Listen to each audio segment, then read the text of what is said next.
Здравейте отново, скъпи приятели! Днес трябва да си поговорим по една важна тема. Тема, която не мога да избягна, защото тя е от ключово значение за разбирането на по-нататъчните неща, които искам да ви кажа. Днес ще говорим за духовните учители и по-точно лъжеучители. Като днес говоря за тези в България, но нека да сме наясно, че става дума за лъжеучителите в целия свят. Като тук визирам не само онези, които ходят облечени в бели дрехи, пускат си бели бради, бели коси, за да изглеждат по-авторитетно и да лъжат хората по-лесно. Говоря също така за всякакви свещеници, пастори и изобщо хора, които се занимават с тази псевдодуховност, която искам да ви разоблича. Пак казвам, става дума за целия свят, но аз конкретно днеска ще говоря за България. Защо България? Не само защото съм българин. България винаги е била източник, център на истинска духовност. Била е център на истината.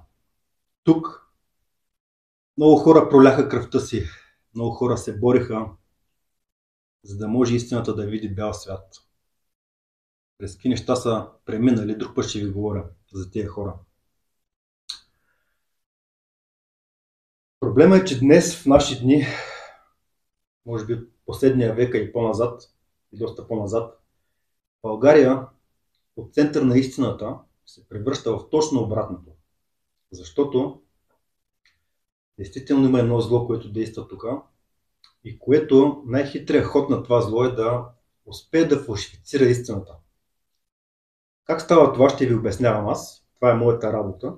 Вашата работа е да слушате и да чуете какво ви говоря, за да не станете жертва. Защото в противен случай, ако няма кой да ви говори тези неща, вие със сигурност ще бъдете жертва. Жертва на този капан, наречен бялата измама, или не знам още как. Вие сами решите как да го наречете това нещо.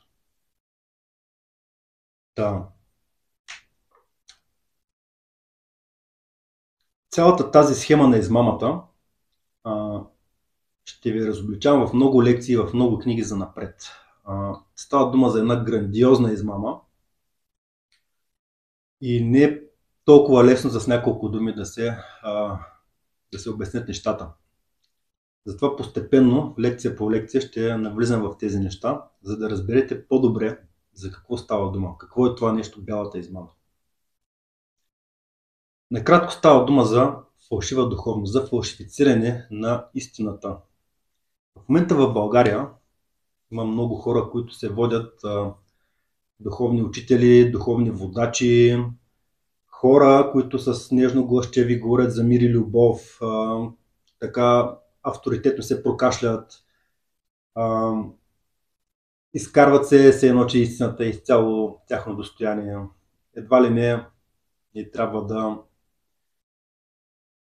се вземе живота за тях, защото спасението е единствено в тях. В момента, пак казвам, говоря за всички учители, водачи, целият светъл сектор, наречете го, общете бялото братство, всемирно бяло братство. И всички онези, които ги слушат и подобно едни жалки овце, се водят по тях. Имената на тези фалшиви водачи ще ги разобличавам. Сега в момента няма да говоря поименно. Ще разоблича всички, дори най-светлите имена, най-светлите, най-големите авторитети. Защото те са сърцевината на заблудата. Те са истинските вълци в овчи кожи. Онези, които ви заблуждават, които ви водят към измама, към духовна смърт, забележете, духовна смърт и към нещо наистина страшно, което е наречено демиургът. Т.е. създателят на матрицата, който е богът на религията. Нека сме наясно, че всички учители, водачи, религиозни водачи, всички, които имат отношение към религията, са всъщност слуги на злия Бог, Създател, на злия Бог на религията, Богът на материалния свят, който е създал нашия свят, по-късно човека и който иска човека да бъде негов роб, да страда и да върви по неговия път. Това е едно зло същество, зло божество. И тази истина трябва да се каже. Трябва да има хора, които и говорят тези неща. Затова се борят гностиците, за да знаят хората, че са в плен на едно зло същество, зло божество, което се представя за върховен Бог. Гностиците искат хората да знаят, че наистина има един истински велик Бог отвъд него, но пътя към него е преграден именно от това първо зло божество и от онези, които му служат. Това са всички, които по един или по друг начин се мазнят и трупат слава, богатство, авторитет чрез него, чрез тая сатанинска система, която е негова сатанинска система. Наречена още синархията. Запомнете това име и тая дума, много, много важна дума. Пак казвам, че много хора в България и по света имат святият стремеж към истината и тръгват да търсят. Търсят и автоматично задължително попадат в един капан. Много казвам, бялата измама. Капан, в който ще бъдат измамени и ще им се предостави някакво фалшиво копие на истината, което не е самата истина.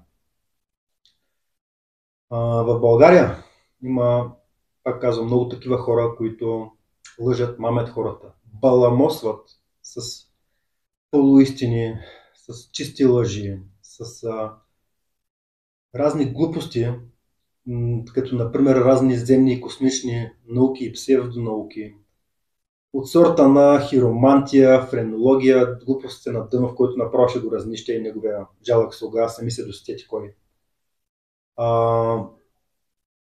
Хиромантия, казах, това астрология, разясняват ви законите на Вселената, говорят ви за мир и любов.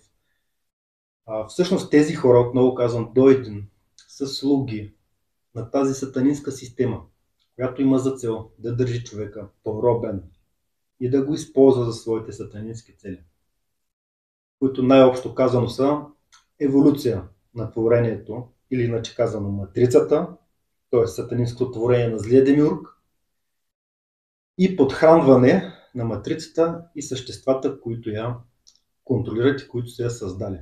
Т.е. властимащите, духовните сили в по-горните измерения. Те се подхранват с човешкото страдание, заблуда, поклонничество, жертвоприношение и така нататък.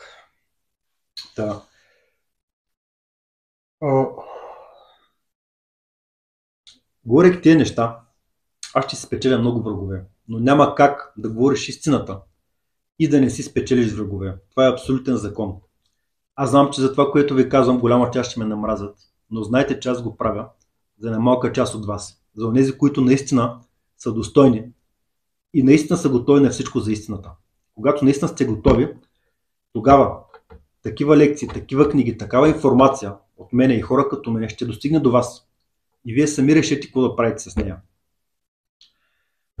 Поименно нашите лъжеучители ще ги разнищвам в следващи лекции. Днес говорим в най-общи линии за бялата измама. Значи накратко, съвсем накратко ви обяснявам. Нашата материална сатанинска вселена е създадена като един експеримент.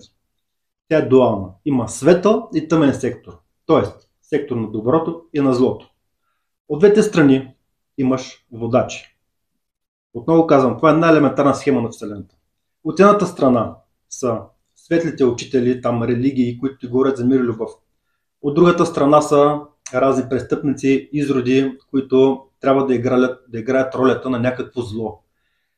Функцията на това зло е не само да осигурява полярността, не само да тласка Вселената, но и да тласка хората към другата страна, която е така наречената светла страна или така наречената истина.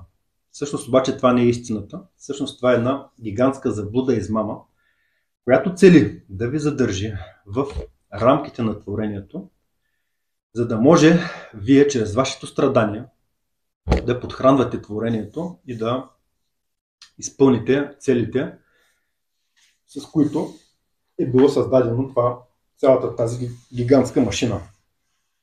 Така, всички тези водачи и духовни учители играят една фалшива роля на фалшиви водачи, мазнейки се на Богът Създател и на тези покрай него, като тук мазненето е наистина непрестанно. Те изпитват едно удоволствие от това да се мазнат. Те очакват своята награда, която частично получават, тъй като предателството, което те извършват, действително е изключително голямо. Действително това е едно много голямо зло. И аз не случайно съм застанал тук да ви го разобличавам това нещо, защото става дума за нещо колосално. За какво става дума, вие в последствие ще разбирате. За заробване на човешкия дух, за изключително страдание, духовна смърт и така нататък. Значи, духовните учители, и пак казвам, всякакви пастори, свещеници, попове, който искате служете, който искате в тази схема, абсолютно важи за всички от тях. Тези хора, сключвайки договор с небесните власти, които са реално едни зли същества, те са зли. Небесните власти са зли същества. Нека сме наясно. Това е напълно очевидно, но хората не искат да го видят. Защото самият човек е също така зъл, също така жалък и също така продажен като своите създатели. Това, което искам да ви кажа е, че тези учители и духовни водачи извършват всъщност едно гигантско предателство, за което частично получават една награда. Наградата е местенце там горе, някъде там горе, в по-горните нива на матрицата, или иначе казано на Вселената. Материалната Вселена, на злия Демиров, запомнете ги тези неща, за да може правилно да изградите някакви по-правилни понятия в себе си. Тъй като по линия на светлия сектор вие ще получавате напълно изкривени понятия.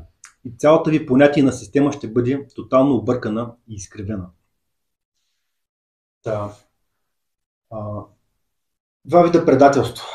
Значи по-малкото предателство за земните хора и материалистите предават себе си, душа, дух изобщо не ги интересува, живеят посредствен живот, за да могат да живеят по-добре в рамките на нашия материален свят тук. По-добро място в света. Това е малкото предателство. А голямото предателство го извършват онези, които ушким, те водили душите нагоре. Т.е. те сключват договор с Създателя или с някой покрай него, за да водят хората към него, към това зло същество. И по този начин те си спечелват местенци някъде там горе. Разбира се, пак като слуги и роби, разбира се, вече на колене. Но това им дава на тях някакво удовлетворение, тъй като действително в тази матрица има места, които не са чак толкова зле, просто вибрацията е малко по-висока. Това са горните нива, няколко нива по-нагоре. Ако щете го наречете рая, само че този рай за някой е всъщност ад, както и да е. Приказките за мир, светлина, любов всъщност е една заблуда. Приказките за неосъждане, за примиряване с злото и така нататък всъщност са начина да ви приспят. Те ви приспиват по този начин и ви правят жертва на злото. Когато ви говорят за любов към злото, за прошка, неосъждане, смирение и така нататък, това са неща, които звучат добре.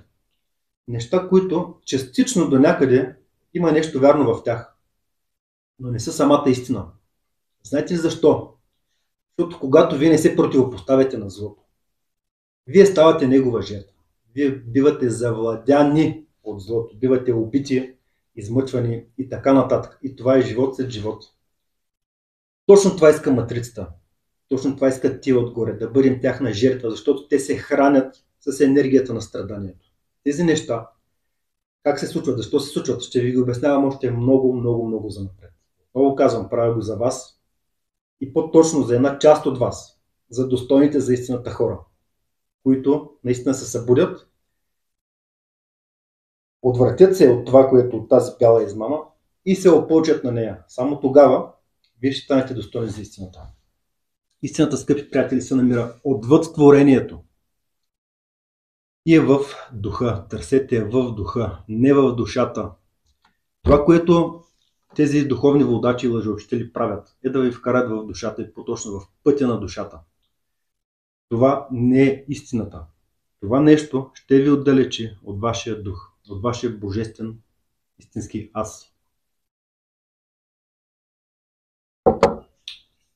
Когато ви говорят всякакви полуистини, всякакви неща, които са частично верни, по този начин, тъй като вие, повечето от вас, огромното большинство от вас, вие нямате мъдростта да различавате добро от зло.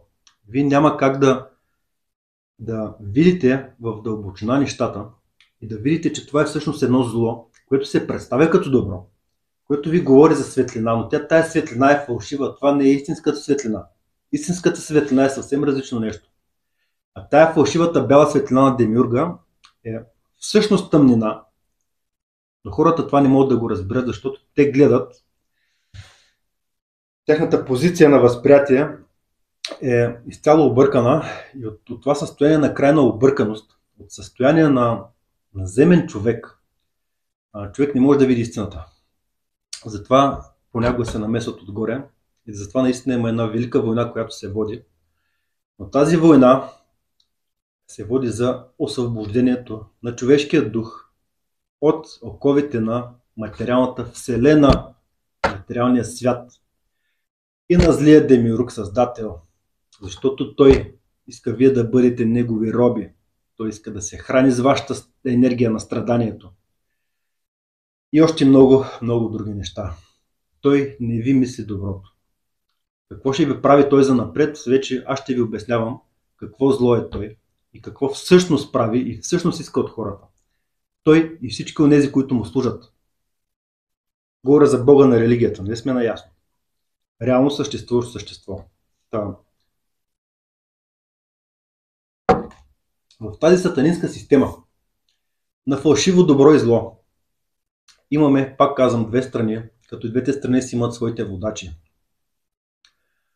Водачи и учители. От една страна са светлите учители, които ви говорят за мир, любов, светлина, истина, но всъщност това не е истина, тъй като те автоматично ви вкарат в заблуда. От другата страна са злите, които дори не са толкова зли, които също са назначени от властите да играят черната роля.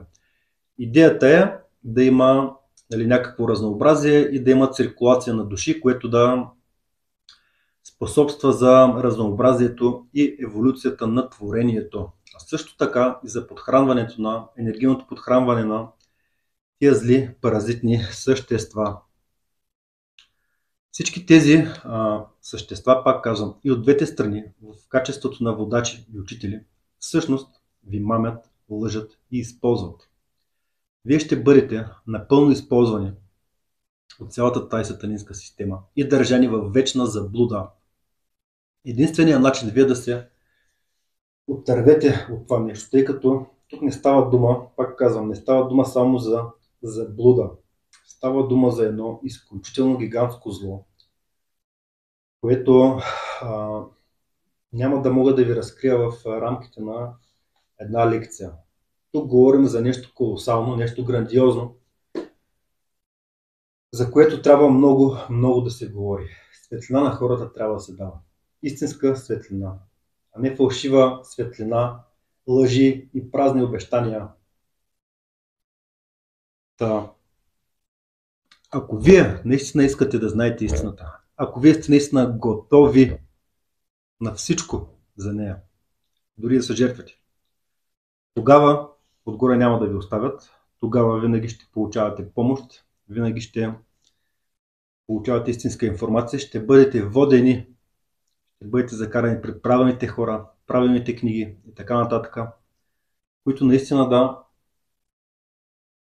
да ви водят към истината, а не към светлия сектор на матрицата.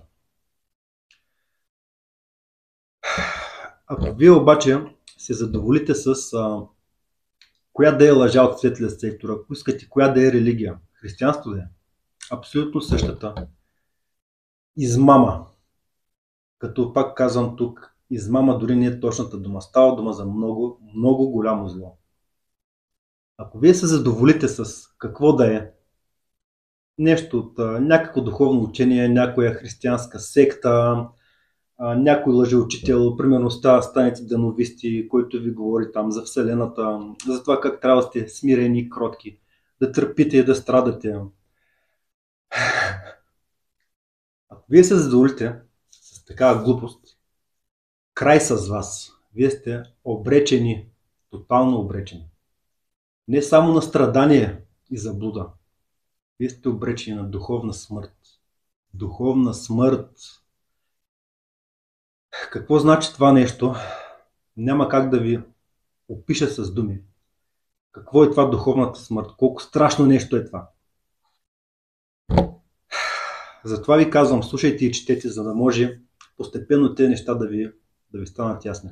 Но пак казвам, че единици и единици от вас са, които ще имат ухо да чуят истината. Не позволявайте да ви заблуждават. Търсете истината, не спирайте.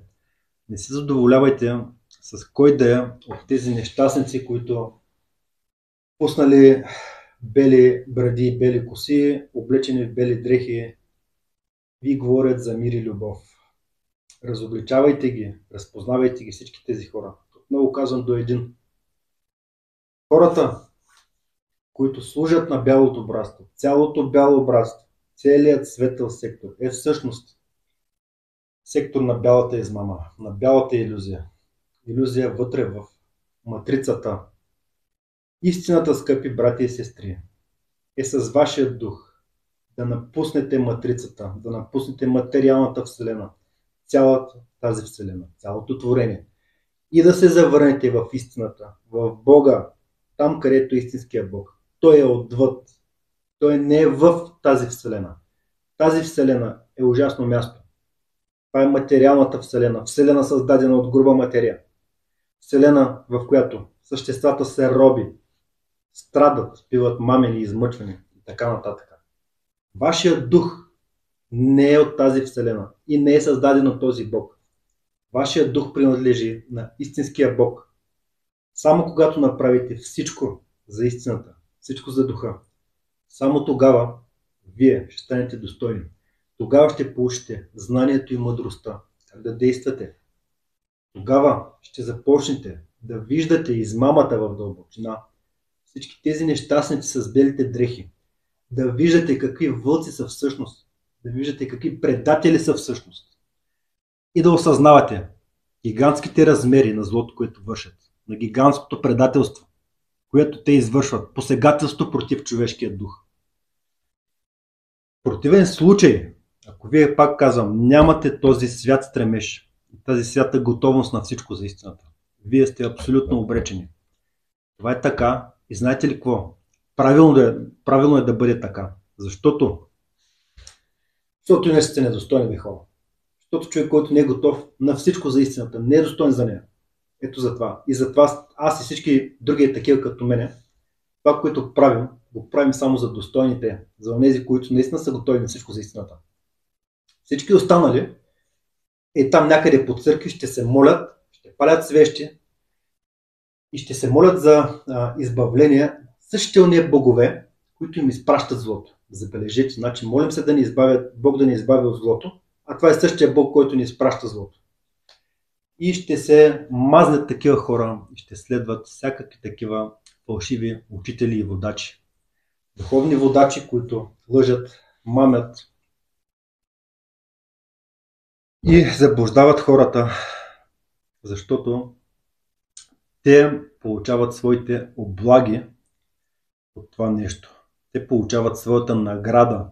Наградата е пари, власт, уважение уважението на невежите, натрупани чрез системата, натрупани чрез тази сатанинска система на злия демиург. И получаващи едно местенци някъде там горе, в малко по-горни нива на тази матрица. Това, което тези хора правят, е наистина ужасно.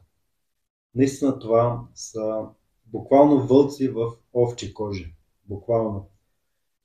Стремете се към разбирането на тези неща. Много казвам, решете сами за себе си, дали наистина искате самата истина. Но това значи да се изложите на риск, опасност и така нататък. Или се чувствате добре, да ви е комфортно, да си живеете така някакъв, що годе хубав живот и така, и да си живеете в заблуда. Сами решете. Сами решете какво искате. Ще ви се дава светлина, ще ви се дава знание, единствено и само при условия, че сте достойни за истината. Когато вие навлезете в истината, пак казвам, ще започнете да прозирате през иллюзията, да виждате нещата в дълбочина, да виждате какво зло е религията, да виждате как ви мамят свещеници, духовни водачи и всякакви такива, как ви водят от заблуда в по-голяма заблуда, как тая заблуда става още и още по-голяма и как идва момент, в който няма измъкване. Тогава вие сами трябва да правите всичко и да се борите против тези хора. Защото, вече за трети или четвърти път казвам, това са вълци в овчи кожи. Всички тези духовни водачи ще ви заблудят, ще ви отделят от духа и от истината, ще ви направят роби, страдалци, ще ви държат в заблуда. Цял живот и цяла вечност, ако щете, тъй като не става дума само за един живот. Помислете малко върху това, което ви казвам. Днес ви говоря само общи приказки. Поименно ще ги разобличавам вече в следващите лекции. Тук става дума за огромен брой хора, които играят ролята на духовни водачи по целия свят. Дори най-светлите имена са замесени в цялата тази работа. Вие сами трябва да правите всичко, за да се спасите себе си, вашия дух и онези, които наистина са достойни за истината. Ще продължим вече в следващите лекции, когато ще ви говоря за религията, за бялото братство, за синархията, за да знаете как ви мамят, по какъв начин се случват нещата, да опознаете механизма на цялата измама, същността на заблудата и на измамата в тази матрица.